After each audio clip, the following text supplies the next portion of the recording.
Now I'm going to do a little comparison between the FarmerTech spark plug and the NGK spark plug. The FarmerTech plug is brand new. The NGK plug doesn't have any runtime on it at all, hardly. It is a used plug, but barely used. Probably only an hour or two of runtime. Have a portable ignition system here that I'm going to hook up to the plug so that we can see what the spark looks like.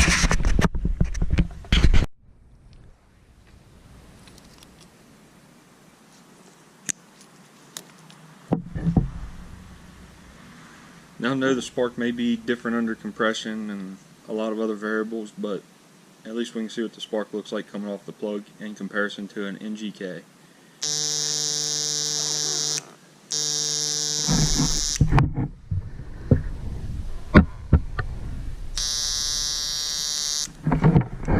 Not much to see there.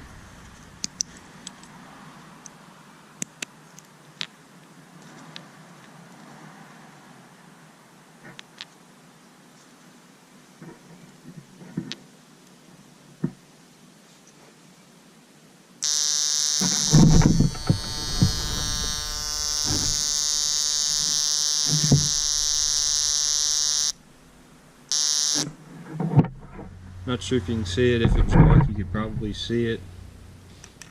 I'll do the FarmerTech one more time.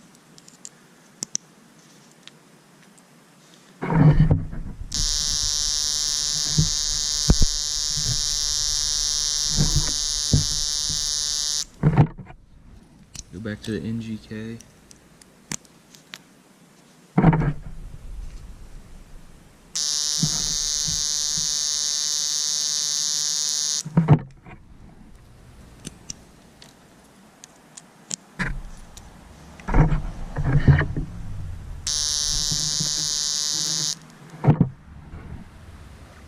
I don't know, they both look pretty close. A little tough to tell on something like this just looking at it with the naked eye. This little grommet goes up here for the compression release and the top cover.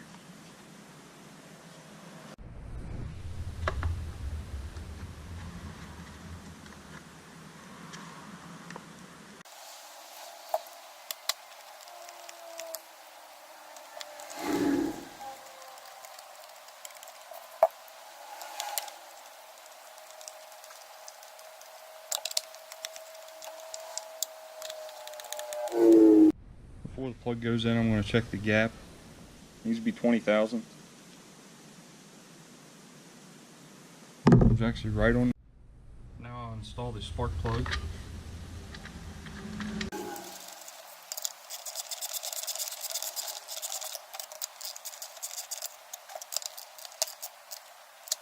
The top cover is slightly misaligned, so to get the socket on I had to press down on it a little bit. Then install the plug wire.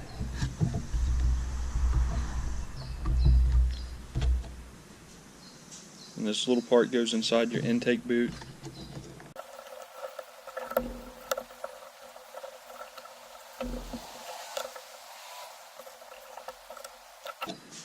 They sent an extra one of these.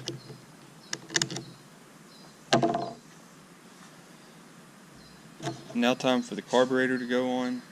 But I looked through everything that I have left and I don't see the elbow to connect the fuel lines.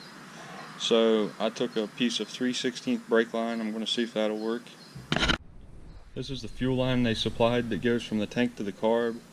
Steel just actually uses a piece of fuel line off the roll. I'm not sure how this is going to work out once I get it on the saw. Probably end up replacing it.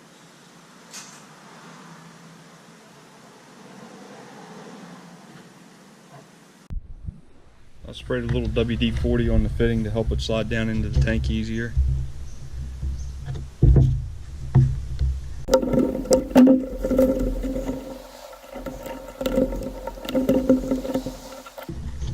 There it finally goes. Just about ready to give up on it.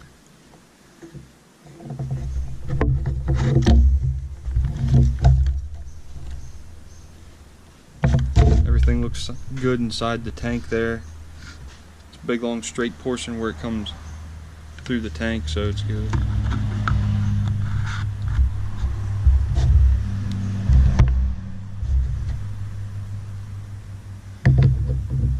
time for the carb.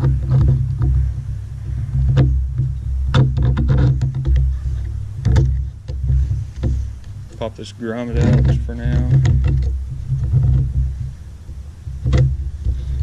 Be sure when the carb slides on that it goes on the impulse line on the bottom of the carb.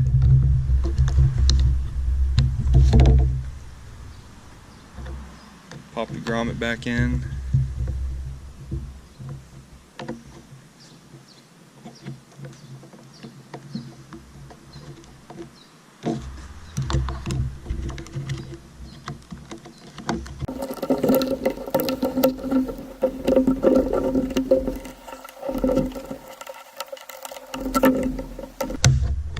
And the throttle switched up.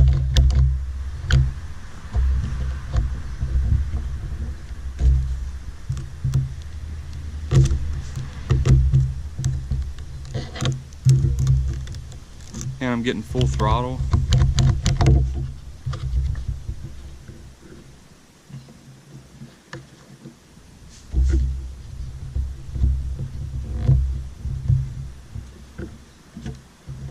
This fuel line's kind of a mess.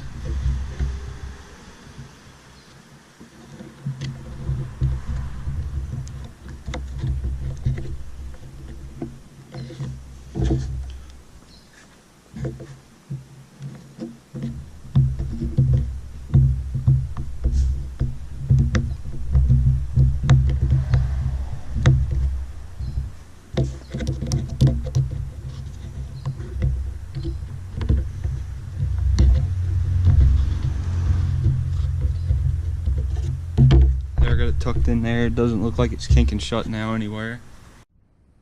Pop the boot on the snorkel for the IntelliCarb. And take this piece and pop it on.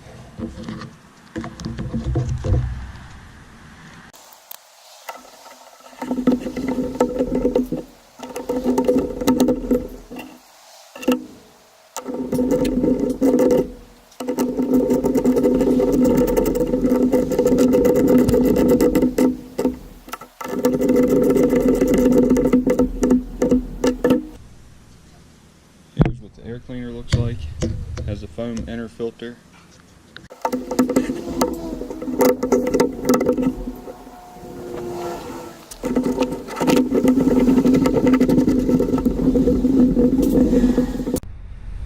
The clutch cover already has a chip deflector on it, and they sent one, so that's another spare part.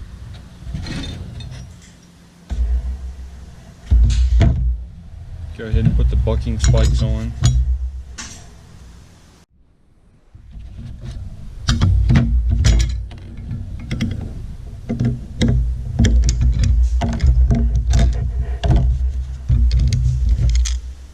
Put the bolts on from the inside out.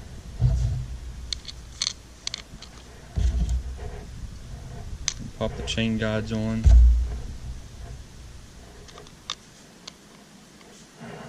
They also sent a spare one of those.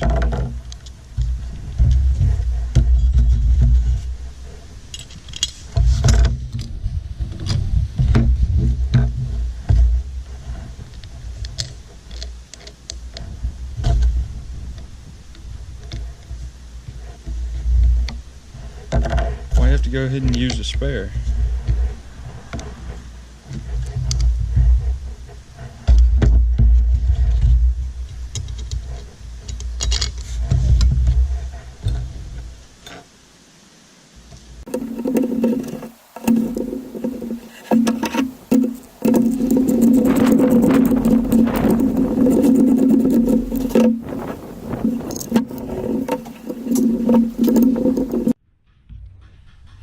Put the roller on.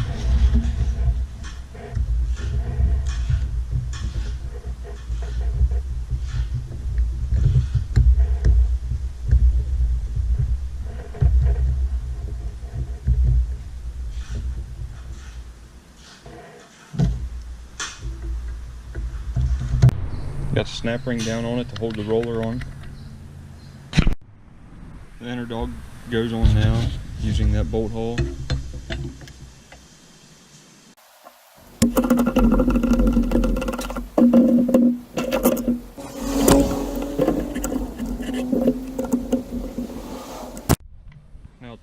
the clutch cover. Everything aligned good. I can now pop the AV buffer plugs in.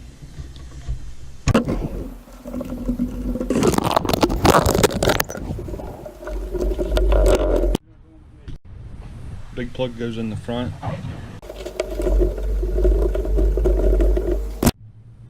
And this little one goes up front.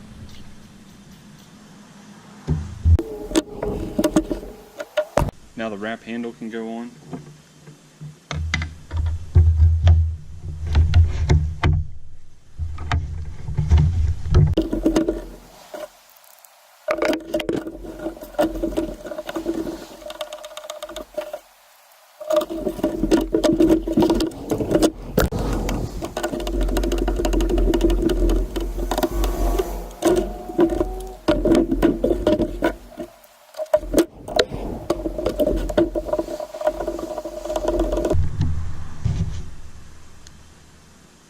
Some of the heads on these screws are just a little funky looking.